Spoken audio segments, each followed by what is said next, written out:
President, to get to the substance element of that conversation in Nyandarua County yesterday. And you premised your government on growing the revenue streams and scaling down on borrowing. That's what you campaigned Absolutely. on? Okay. And I am spot on. Okay.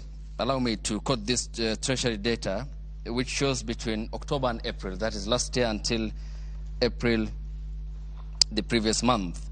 Treasury data shows that the new administration, the Kenya Kwanza administration, tapped into loans worth 425 billion Kenya shillings, which is more than 434.6 billion that the Jubilee government borrowed in the same period when it came to power in 2013. You are therefore above by what Uhuru borrowed at the same period by 17.4 billion Kenya shillings.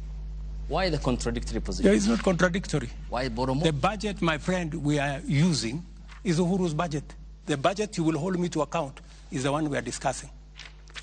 You know, when you have a budget in place, even if you came into office today, unless you go to parliament to change the way the budget is funded, you can't. They had budgeted to borrow in that budget. They had budgeted to borrow 1.1 trillion. I came using the supplementary budget, I cut it down by 300 billion, right? But you see, the train had left the station. So the borrowing was more because in the budget that was read and passed by parliament, it was meant to be more.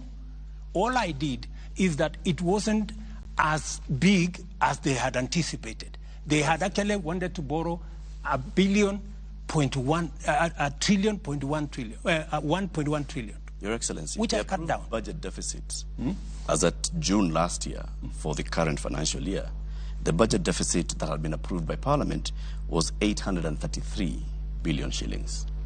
Of course, the Uhuru administration was there. That was a false number, because when we came into office, we found that they had not factored about 130 billion of pending bills. They had not factored almost 90 billion that was meant to be given to counties. They were hiding figures. And that is why I want to run a government that's accountable. I want my minister and my administration to be asked questions. And that is why I believe in accountability, and I want an opposition that will hold the government to account. And that is why I am against the handshake. Because in a handshake situation, there is no accountability. That is how a government can hide borrowing the way it was hidden in the last budget. What then will you